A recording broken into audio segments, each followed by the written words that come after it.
We might get started. Welcome.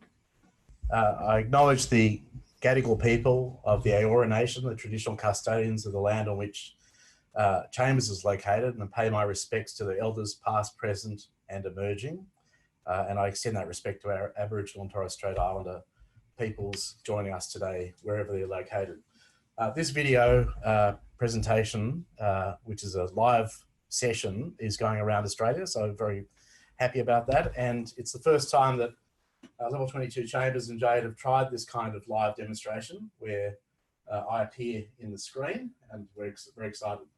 My name is Michael Green, as you might work out from the slide. I'm a barrister at Level 22 Chambers, and when I first came to the bar, the internet was a new thing, at least for barristers, and email was a novelty. And frustrated by slow internet and poor quality legal research tools and the high prices charged for legal research tools, we set up the thing called Barnet, and from Barnet grew JADE. And JADE's mission is simply to, as a not-for-profit entity, to improve access to legal information. Before I went to the bar, I worked as a judge's associate, and I experienced how a properly resourced law library can work. And I'm very glad that librarians from some of the libraries of which I was previously the beneficiary of are joining us today. What you're about to see is the work of many clever and dedicated people over the past decade. In the years before the pandemic, we had face-to-face sessions like this, and the suggestions we received from practicing lawyers formed the basis of the JADE you're about to see. And the same technology you see today powers the Victorian Reports Online, helps us produce the Victorian Reports in print form, and the New South Wales Law Reports, the Victorian, the Judicial Sentencing Manual, the High Court e-Resources Service, and more. Now, I recognise we have an enormous audience today.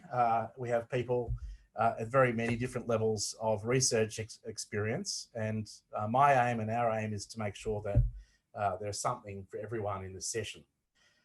So the session today, which we're just about to flip to, there's some housekeeping first. You need to just check the chat links for the interactive parts of the webinar.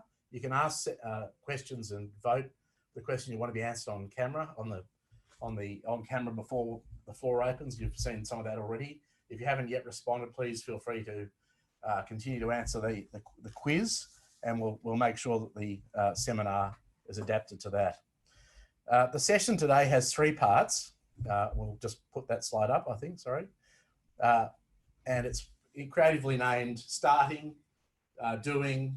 There will be an activity where we can do some of the things we learn, Stopping, and then we'll do a Q&A session at the end. And we'll have some open mic. So unlike other live video sessions you may have experienced, this one you'll be able to participate. We will take live questions from the audience, so feel free to ask any questions you like. The starting session will be about getting started, the preparation and strategy, including working out the best tools and the best research sequence. The doing part we will look at, and that's where we'll spend most of our time. We'll spend time looking at the ways which we can meet our research objectives.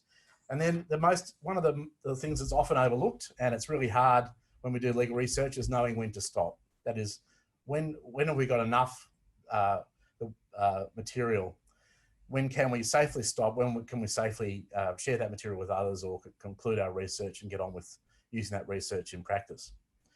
Now, what we're using today is JADE, and I'm unashamedly using JADE. I'm very proud of the work that people put into JADE, and I think it does do a very good job of providing this kind of legal research materials. You can do some of the same things in Austlii, and we'll show you how to do that if you have those questions. But just to save time, we'll focus our attention on JADE. The interactive questions, you can ask general questions, or you can ask to speak at the end, or speak at the end of the first after the activity session. The other important thing to know is there's no one right way to undertake legal research. Everyone has a different style. You'll develop your own style over time, and I'm sure many of you that are experienced in doing legal research have already done that. But there are plenty of incorrect ways to do it, and there are plenty of ways that you can end up in a whole lot of pain. And we'll try to tell you a little bit about that. All right, let's get started. The first part. Next slide. So when I talk about research, legal research, I use it very broadly to mean not just the task of typing in searches into a keyboard, but the broader question of actually browsing, carefully considering and looking at and actually reading the law in its various recorded forms. So research isn't, when I talk about research and when we talk about research, undertaking legal research, it includes, using paper, reading books, reading law reports, reading expert books, written treatises or articles or journals or the like. And it includes a whole lot of other kinds of material. And obviously I assume that because you're here today that you agree with me that being good at research is an important part of being an effective lawyer. And we need to obviously bear in mind that it's hard work. We take it for granted at our peril. And with practice, we become more efficient and more accurate, and we can actually make research enjoyable. What we've found in teaching JADE around universities is that there's very little proper legal research training given to law students now of the kind that legal professionals need. And so a lot of the work that we're doing at JADE is to endeavour to prepare materials for legal professionals to make their research more effective. And I know that's something that libraries of the Supreme Courts are also endeavouring to do. Primary and secondary law, I just need to talk a little bit about that. Everyone knows what, and that's probably the limit of where people talked about it at law school, but primary law, of course, is material such as cases, legislation, other statutory material, treaties, primary documents of record, and everything else, which is a huge area of legal discourse, is called secondary law. Authorised reports fit into both categories because they have the authorised text of the judgment, as well as having a material available written by headnote writers and catchwords and the like. So that's a specialist category. Secondary law, of course, includes such diverse things as legal dictionaries, legal encyclopedias like Halsbury's Laws of Australia or Law Point or others, academic writings, scholarly publications, blogs, and more. Now, in relation to blogging, the JADE team now has a thing called JADE.world that provides a collection of blogs, an aggregation for a collection of blogs from around the traps that we think are quite useful. We also integrate things like people tweeting about the law where they contain citations to cases. So you can get a very ready awareness service in JADE.world, and we'll show that to you if you're interested. We also send you some material at the end of this for those who have attended. That's a whole pack of material about how to search in JADE and also some of the resources I've spoken about, so to make it possible to prepare for the second two of the sessions. We're also about to release what's called the JADE Scholarship Library, which will be a collection of articles written by academic writers, so those usually university law reviews, law journals that have given us permission to include those in JADE. And there'll be those articles that will include many articles that are of incredible use to practitioners, and don't overlook the usefulness of many of the things written. For example, very recently, the Melbourne University Law Review has published a number of very important practical articles, for example, one on statute and the theories of vicarious liability, another on analysis of exemplary damages, another on unconscionable conduct. All of those are very much up to date and very helpful for getting a starting point. Well, that takes me to where to start. You need to identify what I've called a research reason. And the research reason allows you to progress. Once you master this idea, your research skill goes up and your effectiveness as a lawyer comes into the plus area. Let me just jump to the next slide and I can talk a little bit about the research reason. So there are research reasons. We've tried to be a bit colourful in this presentation, but we think there are at least 10. Obviously, you can think of more. Perhaps you can think that some are the same, but they're important because they explain how, when researching, we might wish to work with the legal materials and which systems might be best for us. The first is, I'm appearing before Judge X, has her on a case like the one I presently have. What about my opponent? How can I avoid looking like an idiot? So we'll call that looking good and being impressive. The second one, slightly more complex, because the first one you can do quite easily, just simply searching on the judge's name, perhaps searching on your opponent's name, and trying to work out those sorts of things. A full text search might work. The second one is I want to keep up to date with the law more generally, and I seek inspiration. And because I seek inspiration, because being immersed in the law means that I understand principles of legal coherence. The third type is I need to check that I have the correct or best citation. For example, a decision might have been reported or there's an appeal pending, or it might be that the best citation is because it happens to be being reported in a law journal, a law report. The next one is really related to that, which is the case I found still good law? When was it last considered? Was it appealed? Was there an application for special leave? And most importantly, which is often overlooked, has the statutory framework changed? There are many reasons why a case may still be good law, but irrelevant to you. And that's, of course, because the statutory framework's completely changed. And so even though the case answers the question no longer arises because the legislature has overruled that case or has made that case irrelevant. I might need an authoritative version. The next part, I might need the authoritative version. I might need the full text of the statute or the full text of the case in the authoritative format. I might want to do that for further reading of that format, or I might need it because I need to include it in a bundle for court. The next one is that I'm seeking applicable, a possibly applicable statutory framework or legal principles that might be applicable to my particular legal problem. And the next is that I want to find, say, 5 decisions or 10 decisions to read. I've just been given a brief, or I've just been have a client that practices or has problems in a particular area, and I'd like to learn, how do I learn more about that particular area of law or legal practice? The next is finding a similar decision which is of greater authority or persuasive value. So, for example, I might have read an article, found a case in a different jurisdiction, might be an international decision of an international court or a court overseas, or it might be in a different state or territory in Australia or the federal court, and I'm looking to find a case that has more precedential persuasive value or of greater authority to help my argument. And there may be also, I might need to look for cases because I've noticed there's parallel lines of authority which might appear to be inconsistent. How do I resolve those?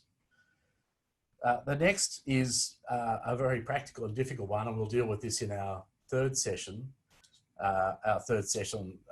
together, because it requires a more detailed set of inquiries, and that is, has the legislation changed? Does it affect the decision I found? How do I work with that legislation and understand what's applicable, what's not? And the last, which is the hardest of all, and really requires the most creativity as a researcher and the most skill as a legal practitioner, and that is trying to understand the emerging trends in decisions or changes to statute. What are the comparable statutes which use the same terms or principles which might have been considered and which might be helpful to interpretation? So frequently you might find a cognate piece of legislation that uses similar concepts, and you might be able to work with that and then use that to make a persuasive argument or frame a persuasive argument. That's difficult to do, and some of the work that we've been doing in JADE in statutory material and also in case analysis tries to make that a little bit easier. They're the 10. Now, I think we did a quiz at the beginning, and it'd be useful to work out what the poll results are just from the very many people that have responded, so thank you. Absolutely the runaway winner on the poll is, with 71% of the votes, is seeking applicable legal principles. The next highest, I think, at 35%, is what are the best cases in this area of law, and then from there on, everyone has at least found one or other of those questions relevant to a reason for doing research. So you can see that there's a diverse range of requirements for research, and that's really a very important starting point to work out what is your particular research reason.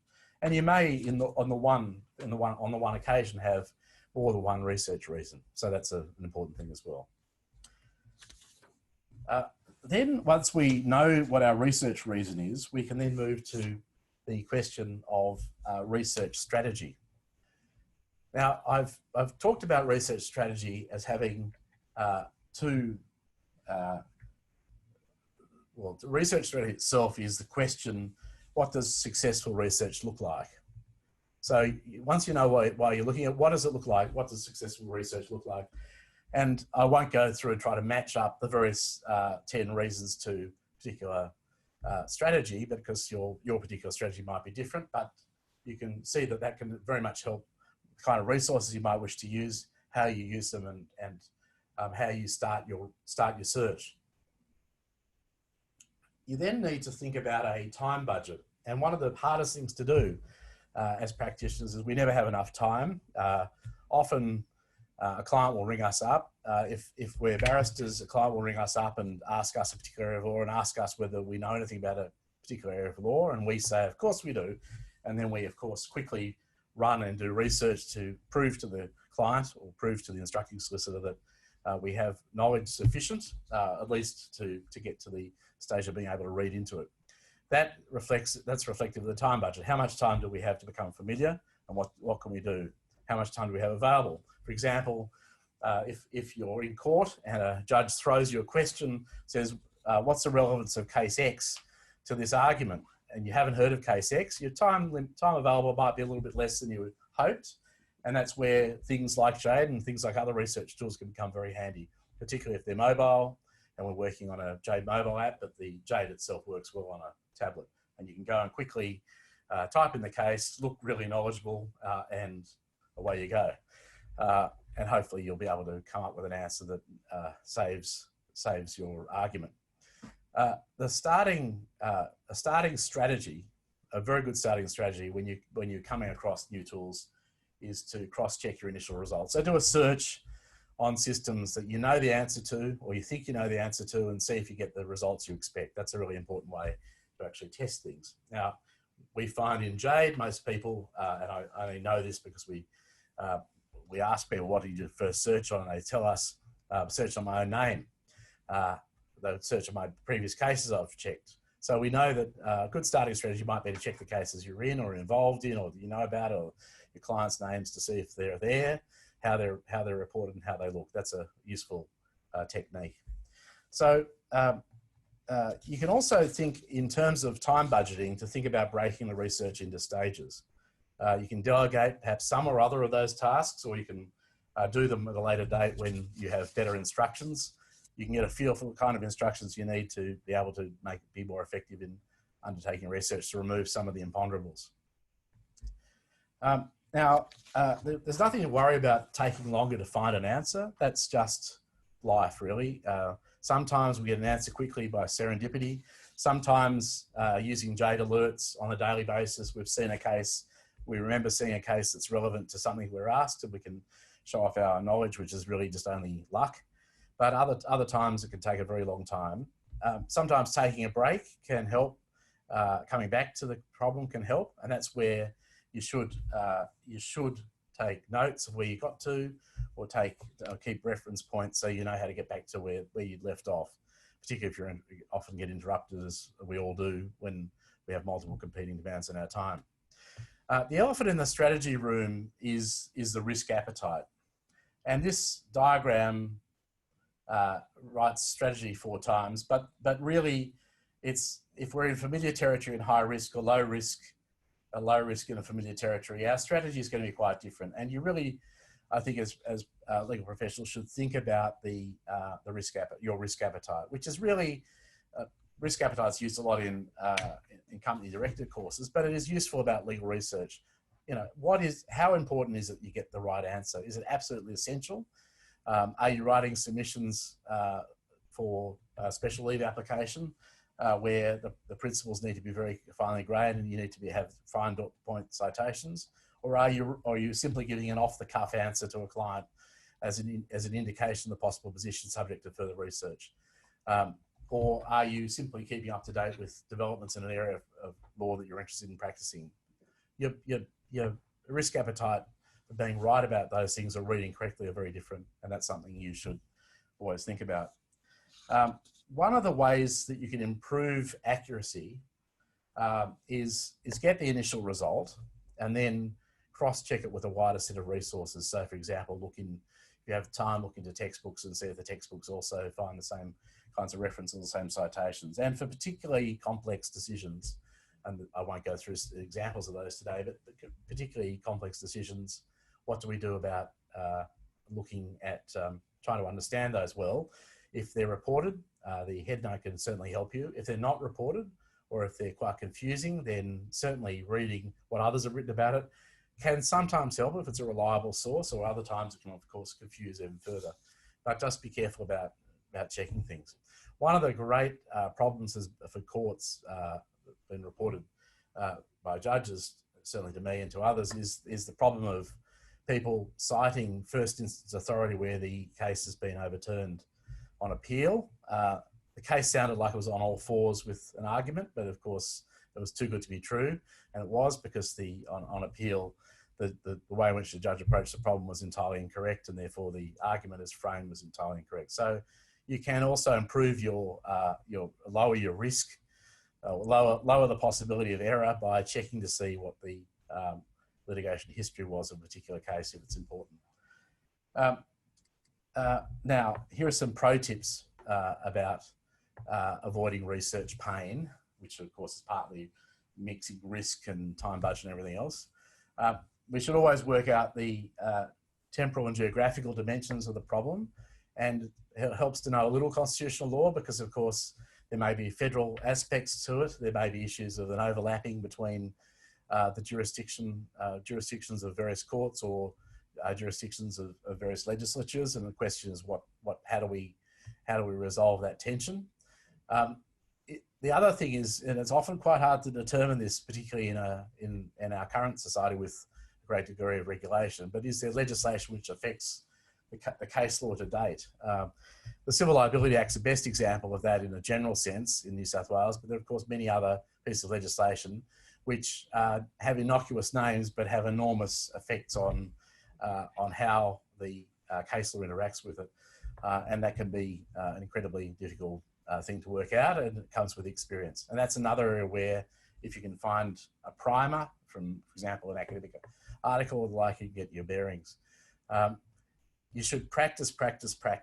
You should become familiar with the tool, like people say about emergency drills. You should become familiar with the tools before you need to do serious research, and you should try different resources and tools, see how they feel, see if you like them.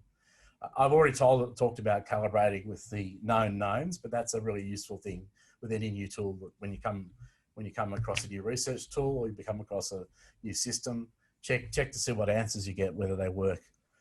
You should always take notes, and you should record your answers to specific questions. In JADE, you can do that as part of a research or a search history. That's encrypted, so it's only known to you. And if you choose to delete your JADE account, that goes forever. It's not used unlike other kinds of online platforms, it's not used to somehow do anything to make to spy on you. It's simply to make it as a research tool for your benefit. You'll find that more often than not, you come back to the same question. One of the most practical ways of doing that, which had nothing to do with computers, but with some of the more senior practitioners that when I first went to the bar told me about, is a little red book where they wrote in the red book particular topics, had dividers in it. It was like a red minute book, and they made notes of various cases, key principles, and the like. And it was very handy when writing submissions. You could use that. You could take from that, set out cases and the like. Now, there are ways in JADE to do that now through annotations and through tagging and through the like. And you can really build up something like a virtual red book. So you've got basically your supplemented legal knowledge, and it's linked to the case law. So you can easily find the cases. And because you can find the cases, you can easily find how the case has been considered since the time you tagged it. So it's like, we've called it in the past the magic pudding, but it's like the case is always evergreen. It's always up to date and available. Another way of searching, which you should avoid, which is not on this list, but it's something that's important, which is the temptation of full text databases to do the search for cases with same facts, like dog bite or something like that. Now, you can sometimes get somewhere with that, but you'll find that if you're looking for, say, statutes to deal with animals around Australia, you'll find that animals are described differently around Australia, and it'll be very hard to find the analogue statute simply by looking for dog bites. And you'll find also that you will not always get the most relevant legislation. For example, if dogs then became known as companion animals more generally, and that's how they're referred to relevantly, then you using the word dog won't help you at all. So try to avoid, if you can, full text searches by using terms like that. Another pro tip, which I've mentioned, which practice is, of course, to undertake daily research exercises. Now, one way to do that is when I say exercise daily, subscribe to alerts for cases, and then perhaps practice reading some of those cases, or reading bits of the cases to see how the argument's structured if you've got time. Another way, of course, is to tag those cases of interest so you can come back to them. Some people use the JADE alerts, and then they, once a week, go through those alerts to see the cases of interest to them. So it depends on how busy you are, what other priorities on your time, but it's a very useful way of keeping up to date with the development of the law.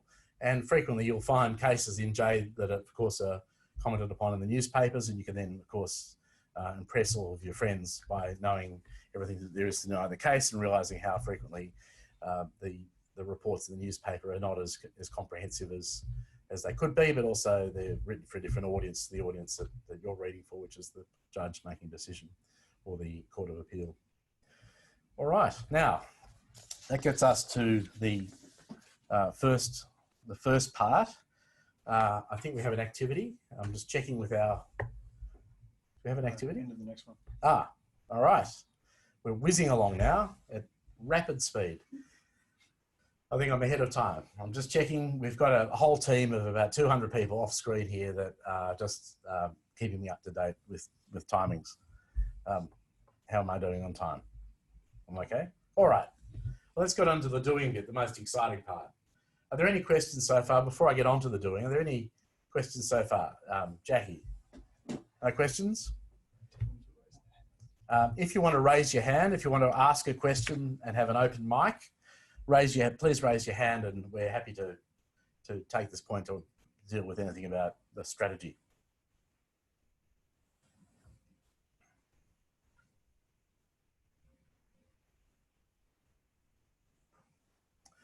All right. Well, let's get on to doing. There are 8, I know of 8 ways at least to get started with research tools. And if you look at the books on how to do research, you'll probably find each of these. But let's just go through them and talk a little bit about them. The first thing to know is that most tools work in the same kind of way. So the difference is the results, with the results you retrieve and the flexibility they provide in working with those results. So if you know how to search in Ostley or LexisNexis or Westlaw, you should be able to search in JADE and vice versa. And the other thing is you should be aware that most people start their legal research using Google, even lawyers. In fact, the vast percentage of most people start everything online using Google. And if you want to find a case in JADE on Google, you simply type the word JADE after the case citation if you start that way. But really, you should think about working within a legal research platform of some kind. The next pro tip, of course, is that that legal research is art and science, and the science comes really a justification for the art. You should learn something about citation abbreviations, because that will give you a clue to the court and the importance of the particular cited decision as a legal professional. So you don't want to be there are parallel citations in law report series. For example, decisions of the Victorian Supreme Court or the Victorian Court of Appeal have a medium neutral citation, and if they're reported in the Victorian reports, they have a Victorian report citation. That's an example of a parallel citation. And those there may also be those particular cases may be reported in non-authorised series, specialist series in particular areas of practice to make it convenient for practitioners. You really should be aware of the precedential value of various courts, and it's something that we've noticed that academic institutions don't teach law students. There have been many times where I've seen people try to cite an NCAT decision of the Administrative Appeals Tribunal in New South Wales, now known as NCAT, in preparation for, say, the Court of Appeal or the High Court. In fact, unless unavoidable, don't cite anything except the High Court to the High Court. And if you have to go below that, then be very careful about what you cite. But really think about who's the audience of this submission. Is it authoritative? And is it authoritative because can it assist me in my legal argument, or can it assist me in helping the client? Anyway, let's go back to the 8 ways to get started. We can start from a known case name or a citation, known citation.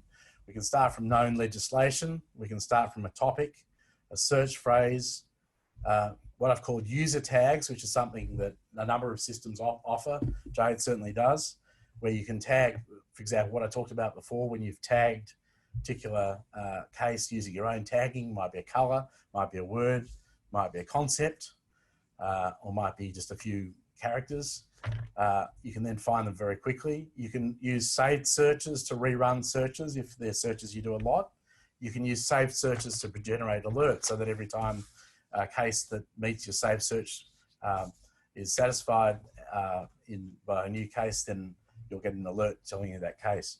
And of course, most importantly, you can learn and you can do research by browsing and reading cases. So a good way to start is if you want to see what the High Court's up to, you just go to the High Court section of JADE and just simply read backwards from the most recent case, which happened this week, a couple of cases this week, and read backwards. Yeah, that's the way to get started. Now, in our material that we'll send to you, there's a useful set of quick reference cards that will show you how to do all of this, how to get started in those ways. It takes only a few minutes. All right, now how do we then, on the next slide, how do we find a starting point? Well, we can phone a friend, which is a way that a lot of barristers do. Phone a friend or walk into chambers to say, do you know anything about this particular area of law? Is this case still good law, or what do you know about X? We can consult secondary law materials, so we can consult textbooks, or we can look in other forms and cite data. Once we've done that and we've found a starting place, one common starting place is referred to in some of the research materials as the one good case approach, particularly in the US. Now, one good case is simply a reference to what was very popular in the US called shepherdizing, but you use a citator to see how that case is being considered. And that's where citators come into their own. So you can, in the good old days, we would have visited a librarian and asked a librarian for a starting point or the one good case, but now we need to pretty much on our own try to find that online if we can. So the other thing you can do, of course, is if you are endeavouring to answer someone else's submissions, you can use your opponent's submissions as a starting point to do a bit of legal research to see if those submissions actually cite cases of any importance or interest. Anyway, if you have one good case that you suspect sets out the principle, then you can type that citation into a case, and we'll show you how to do that. And case citators are really an index to primary law materials. The Ostley citator is called Law Cite, and the JADE one is called Case Trace. Thomson Reuters has one called Law Point, and LexisNexis has one called Case Base. And they all work in slightly different ways, and they all work with a design philosophy that reflects different use cases or users. So I'll talk about the JADE one, which we call Case Trace. The JADE citator, JADE is built from the ground up to recognize that cases might cite a number of different principles. So even though you might know the name of a case, that case might stand for a number of principles, and the principle that you want it for may not be good law anymore, but other principles might still be standing. And you can look in the case that you found, and if it's available in full text, you can look through it. And if it's available after the year 2000, when or 1998, in case of the High Court, when medium neutral citations came, you can look at the paragraph level to see subsequent consideration in the margin. So you can quickly read through the case that you found that you think is a good case, and then you can use the Case Trace service to see if there's later consideration at the paragraph level, and that is really one of the key features of JADE. And it's another feature of JADE because the citator is integrated with the full text. So there's a continuum between the full text and the case citator. You don't have to go to somewhere else. In the case of Ostley, you need to go to a thing called Law Cite. And in the case of Case Base, in the case of LexisNexis, you need to go to Case Base and work in Case Base with varying degrees of success. So used in the right way and starting with a good case, with one good case and with a good citator, you can really save research time, particularly if it's an area of law that you know something about. And if you know the key cases in an area, say you're trying to work out what the latest is on questions of interlocutory injunctions and balance of convenience, and you want to make sure that the law hasn't changed, you can enter some of the key cases that you know and say, okay, is that still good law? Say, for example, you want to see, has Lena Game Meats been reconsidered in any way? You can type that in and you'll find that immediately. Another risk, and this comes back to the question of how to use these citators, not all the citators update immediately. Some of them update on cadences, some of them update after a few days and the like. Speaking about JADE, as soon as a case has been received, it's parsed, any case citations are there, and it's pulled in immediately into the citator and appears in the paragraph. So it's an immediate thing. Now, immediacy is not always so important. Sometimes you need time to consider a case, but it's important to know that if something has been considered, it should appear as quickly as the court releases the case to the public. And that won't always be the same day as the case is delivered to the parties. There may be a delay, but certainly it's within a day or so of that. The other way is using advanced search and using filtering. You can move through a body of cases you might find that you might think is relevant using, for example, full text searching, and then doing filters by court or by various other criteria. We won't show that because we don't have enough time today, but certainly we'll look at showing you that in a later session on advanced case searching and advanced legislative searching in the next 2 sessions. And we'll be able to be more guided because we'll be able to run some research questions that you may have for that as well. Now, I just want to move now to the question of digital literacy, because digital literacy is a very important part of undertaking any kind of online research, particularly legal research. And it's true of legal research because the consequences of getting it wrong are that you can create a professionally embarrassing and potentially error for which you might be liable either professionally or also to your client in terms of breach of retainer. So you need to know that all systems have strengths and weaknesses, and you need to be aware that simply typing something into a computer and getting a result is not the end. You need to be careful about checking, cross-checking, and the like. And there's 4 principles that I think you need to look at when you consider any kind of legal research system. Coverage is one, currency is another, connectedness and content. Coverage reflects the fact that there's a sufficient breadth of coverage to answer the kinds of research questions you may have. and to give you an example, you don't need to have coverage of the chiropodists board, disciplinary board, if you're doing research in relation to, say, migration law, or if you're doing research in relation to constitutional law, or if you're doing research in relation to anything to do in the federal court, or those kind of federal questions, you may not have to have need, and you would not have need for that anyway, because there would be no very limited precedential value. Currency is important because you need to know that the material is being kept up to date. And particularly if you're using, as often people do, digital systems to update and check things that they have in print. So if you have a textbook that may have come out a year ago or 2 years ago, you may then want to check whether those cases are still good cases. Currency, of course, is important to do that. Connectedness is important because connectedness saves time, because if things are indexed and linked together, you can move through things quickly and you save a lot of time. If you have to go in and out of different databases within the one conglomerate, and you have to remember where you are and hold your place and the like, that can become a real problem and also can lead to error. It also means that it's possible that courts make mistakes, courts make citation errors. You may be looking for a citation that doesn't exist and the system won't be able to try to correct your method.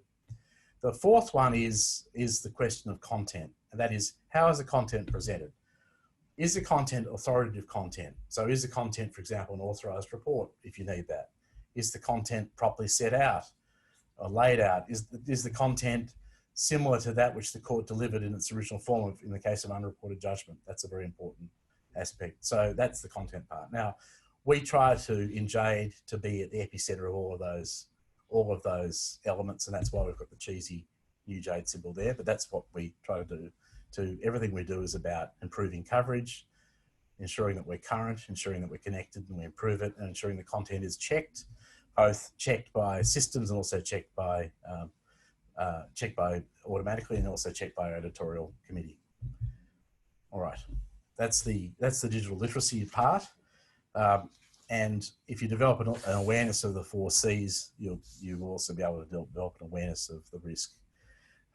We have, in relation to content, in JADE, we had a project called the 1 to 100 project, which digitised the first 100 volumes of the Commonwealth Law Reports, and we placed those also in the National Library of Australia, as well as in the High Court Library, as well as making available on JADE. So there are facsimile copies of the first 100 volumes of the CLRs in JADE, and you're able to dial those pages up. Now, because they're the first 100 volumes of the CLRs, all we have for referencing is page numbers and not paragraph numbers, but you'll be able to read the head notes and you'll be able to see citations to those pages. And that's something we can talk about on the next occasion as well.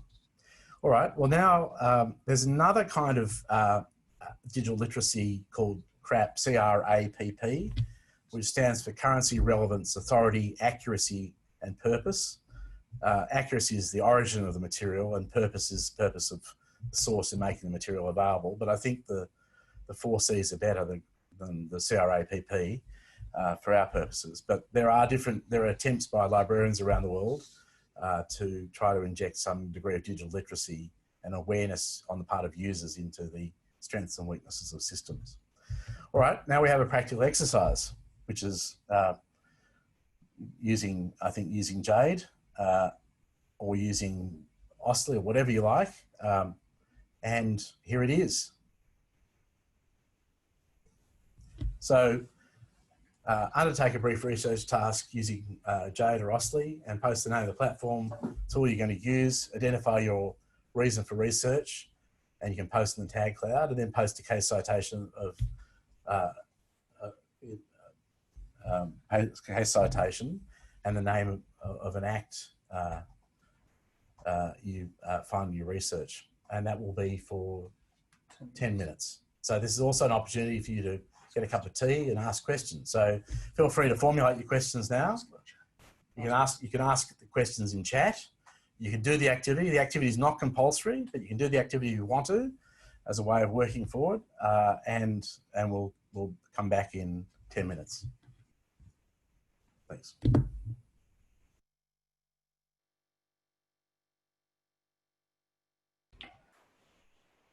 Oh, that's a great range of questions. terrific, and great range of cases and great range of case problems. So some of them, of course, are cases where we're looking for a concept such as legal professional privilege, and others are looking to note up particular cases. And some are looking for very broad areas such as software copyright, which is, of course, a difficult thing to work out what that means, and time hop. Maybe the person asked for time hop.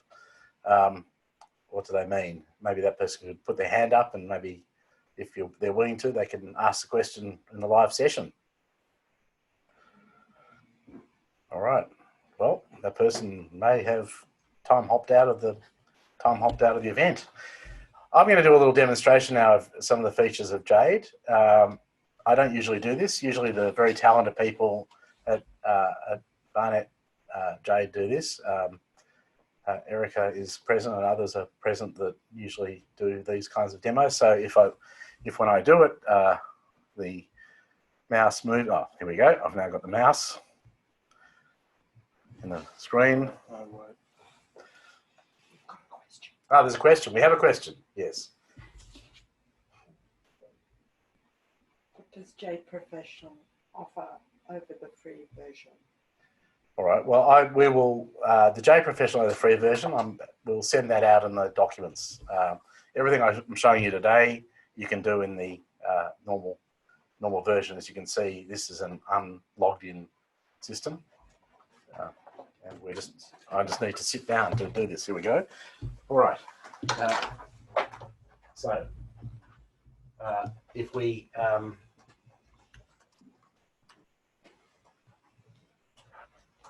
you'll see someone asked about legal professional privilege. Those words and phrases are tagged into JADE as well. And you'll see one of the most recent cases, of course, is Glencore. But Glencore was about a particular kind of aspect of legal professional privilege. If we look at Glencore and we see what we see in JADE, a few things you need to know about the JADE interface. This is really what I want to talk about briefly. This is a decision of the High Court. It's indexed. In this case, there was one set of judgments by the court, but if there were different judgments, you'd see the names of the judges next to it, and I'll show you an example of that. The next part is that you'll see the parallel citations. So you'll be able to see in the right-hand side citations, the media neutral citation, and the known citations. And as this case becomes reported in the Commonwealth Law Reports, if it is to be, then those will be added to. You'll also see where citations have occurred, and you'll be able to look through the case to see that. Now, if we just jump through the case, you'll see that what we also have is footnotes in line, so you don't need to jump to the end of the case. And we also have the decision includes references to other decisions which you can click through to. For example, if I want to go to Lena Game Meets, it will pop up and I can click straight through to it as a full page. And in Lena Game Meets, you'll see that again, there are various other citations. Lena Game Meets is cited in the CLRs. If I wanted to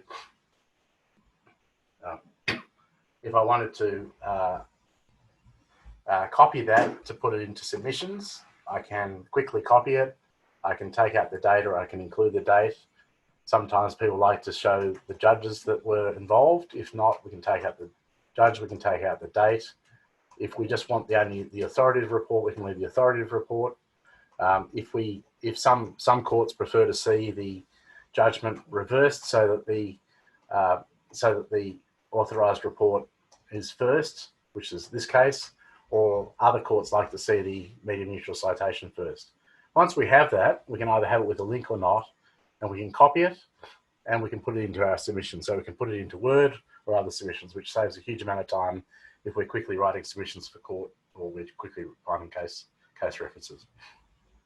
Once we, the other feature is that we have cases subsequent cases that have cited sections show up in the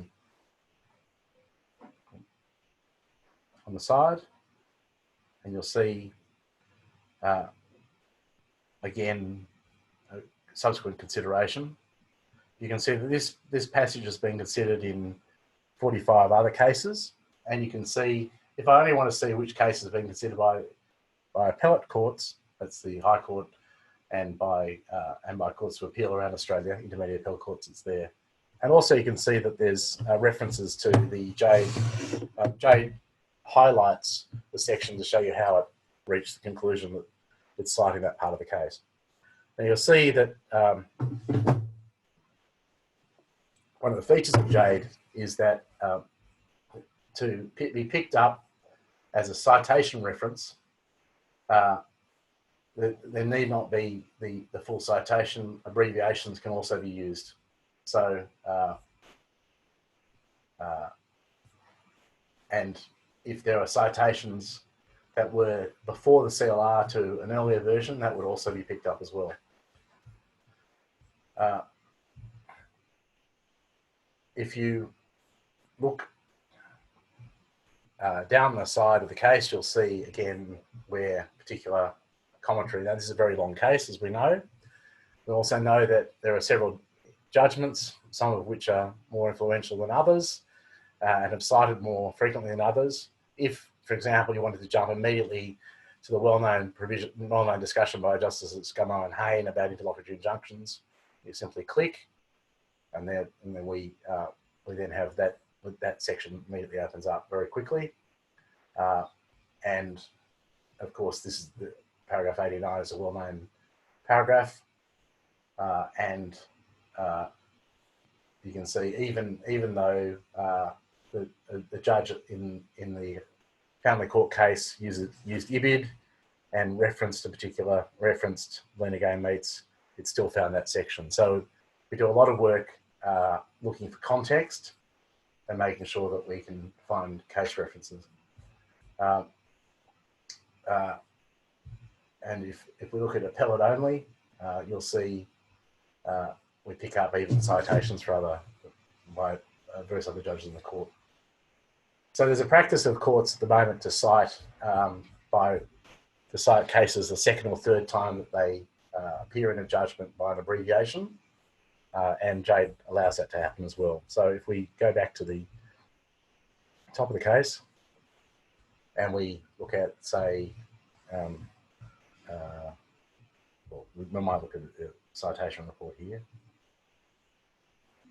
and we look at Smethurst, which is a recent case. We can see that Smethurst is cited 42 times by, Smethurst cites Lena Game Meets 42 times. If we want it to open up, again, we can open up Smethurst.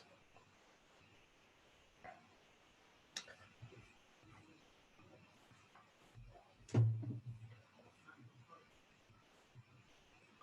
we say we want to have look at a Section 3LA order. We can pop up a Section 3LA order. Now, we've had a few questions in, which are very helpful. An anonymous attendee asked, does the citator feature on the right-hand side of the text of the case distinguish between positive and negative treatment of the particular issue in the paragraph? That's a very good question, may I say.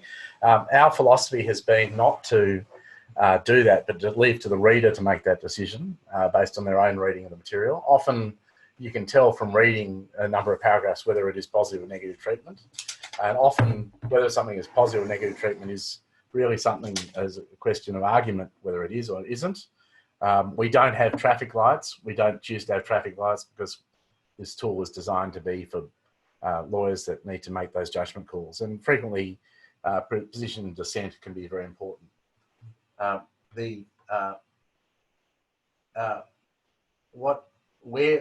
If I'm reading a case for the first time, if it's a case that is a fairly well-known case, that is a case that may have had a history, fairly well cited, one way to do it would be, let's go back to Lena Game Meets to illustrate this point. I might say, I want to find out what are the principles that Lena Game Meets stands for. What I would start out by doing is for example, looking at the catchwords to see what the case is about in the catchwords. But I might also in JADE use some other features of JADE which are quite useful. One is to look at the which sections are most cited and the cited sections only.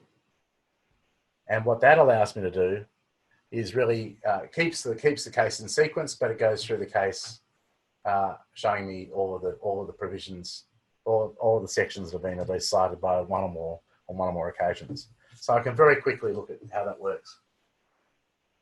I've answered that.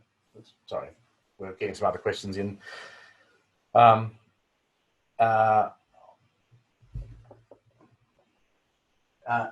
Someone wants to know how they tag a case for later.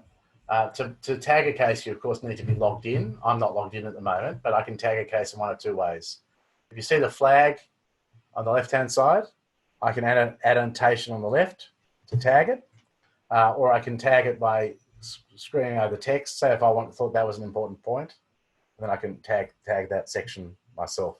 So there are different ways to tag. You can tag passages and the like, and we'll do that. We'll do tagging of case law and of statutes in our later sessions and our advanced sessions after, for those that wish to be logged in. But you certainly can tag in a variety of ways. You can also tag in if you have a research. Say if you were looking for, we'll go to the top again.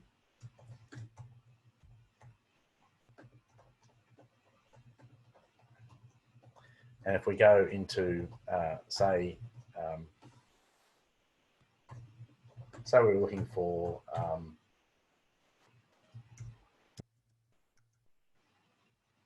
now you see proximity can be a JADE search or it could be words and phrases. Now proximity would be a silly word to search on in JADE, but you can see how fast it is.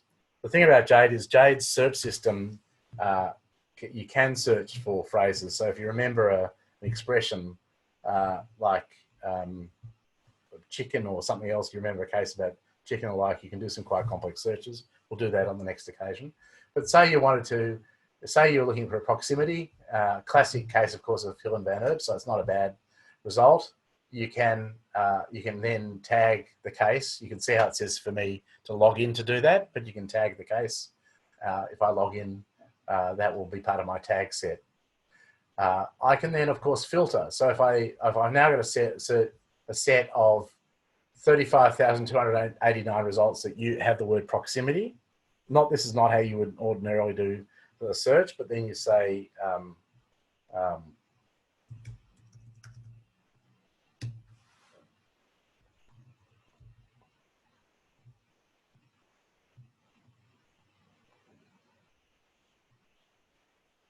and then say we wanted to have it only in, say, the High Court, all High Court consideration, and all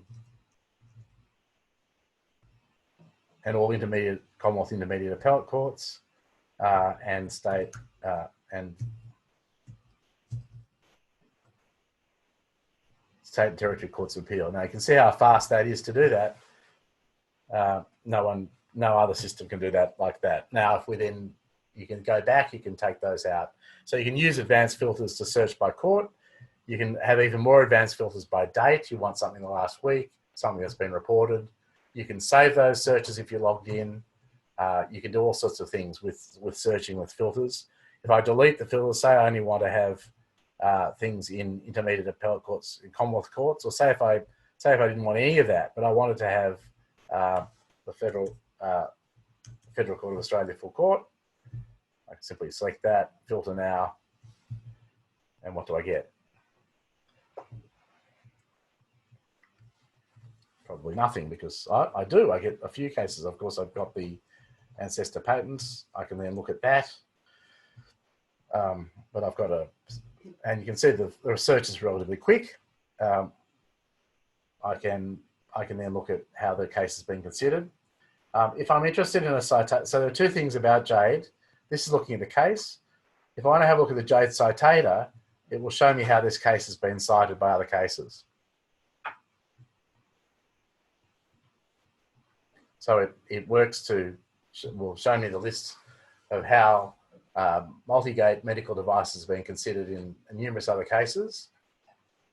And it will also show me how, in each case, how it's been reflected in the case. Now, if I'm looking for consideration of Curium Amgen, for example, and I look at, if I want to look, for example, at that case, I'm just doing this as a quick extrapolation of that. And I type that in. You can see, even though the case is not, well, these cases are in JADE, but even if the case is not in JADE or it's a citation of an English report, I'm able to find those cases. So let me just try some other recent cases for you. If we look at Hocking.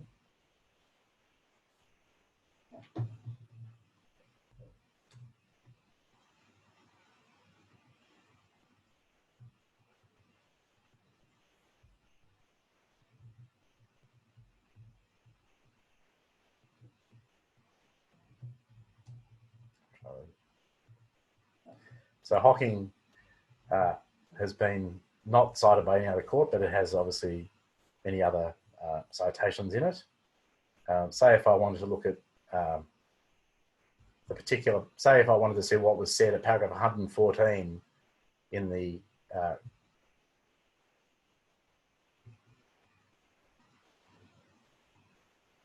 court at first instance in this case, I can quickly pop it up and it shows up. So it's a huge time saver. And I can read quickly what was cited in that particular passage. If I find other cases, if I want to look at what section 7.2 plus 3.1 of the Archives Acts provided, it will show me section 3.1 of the Archives Act.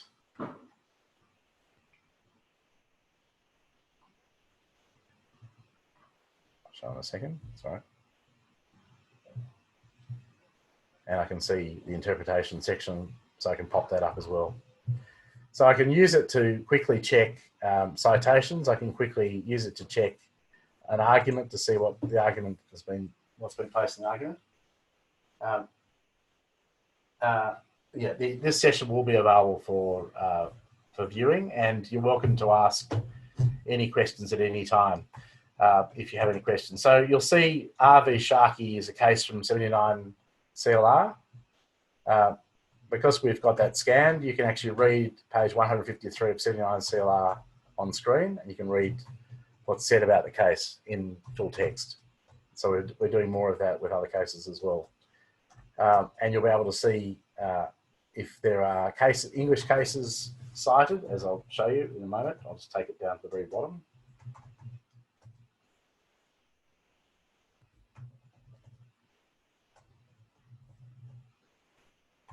So even though these are cases that go back to the 1600s, even though these cases go back to the 1600s at page 791, we will show if there are any other cases that cite it. In this case, of course, only Hocking was the case that cited it.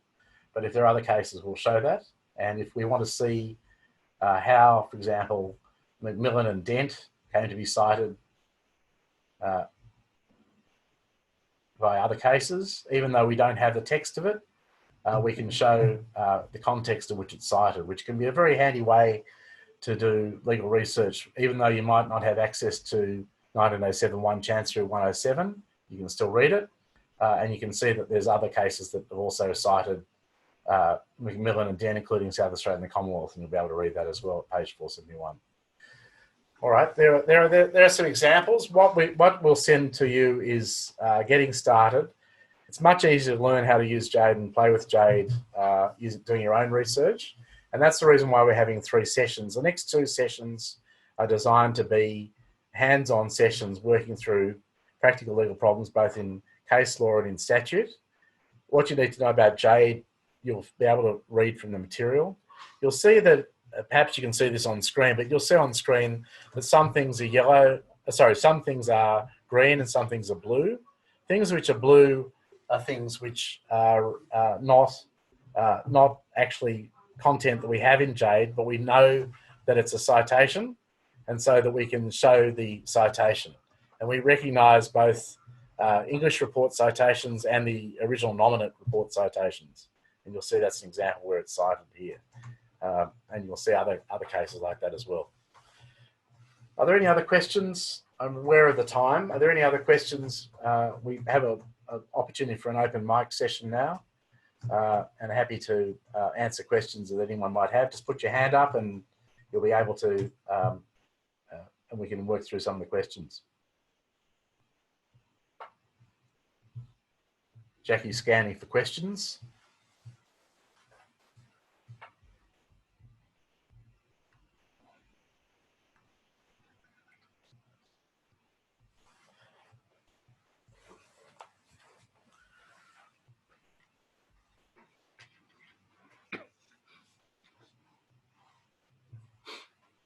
Oh, we have a question. We have a question, yes.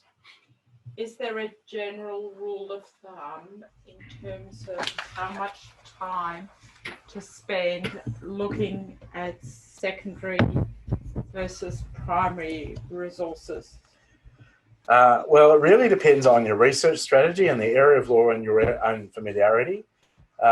If you are already practicing in that area or you have some familiarity, then really you can often have the answer mainly from primary sources, but there are a lot of areas perhaps require a little bit of time with both. It's hard to say hard to give you a definitive answer to that.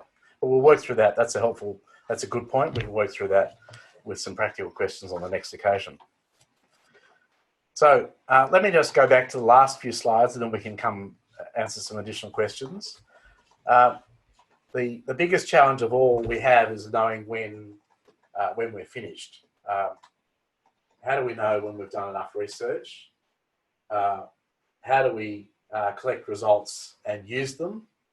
And how do we use what we have learnt a second time? They're very difficult questions, and the first thing is, how do we know when we've done enough research?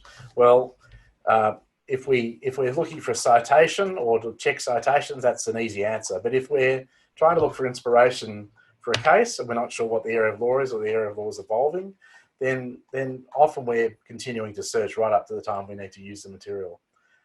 And that's why having material available can make it easier, and having a research trail can make it easier for us to work with results. We need to know, of course, that the law is always changing, and not just by decisions by a court, but of course by regulatory intervention. So secondary material by itself can be quite risky, because unless you know the context of the secondary material, you can often not realise that the law has changed. But that's true of primary material too, because necessarily a judgment is fixed in time. It's not going to tell you that it's no longer good law without, for example, looking at if it's been cited by other cases to say it's no longer good law. So you need to develop strategies for looking more broadly in particular areas of law. You can use indices, you can use printed indices, and you can use material in case law to see if you can find cases or case references and the like to check to see whether it's correct or not. A lot of cases, of course, as I've said in the beginning, are not expressly overruled, just the world passes them by, legislation changes the like. So you're not going to find a red flashing light in a case to say it's bad law. And you're not going to find a red flashing light even with LexisNexis or Thomson Reuters in their systems with the flagging systems, because if the case isn't considered by a later court, because it doesn't need to be, that those flags won't come up. So if the case isn't doubted or rejected, then you won't necessarily know that. But we're looking at ways in which we can improve that kind of information. One way in JADE is the legislative history, which we'll show you on the next occasion. So the case history, I should say, on the next occasion. Of course, the legislative history in relation to statute on the occasion after that. Are there any other questions? Now closing a few minutes.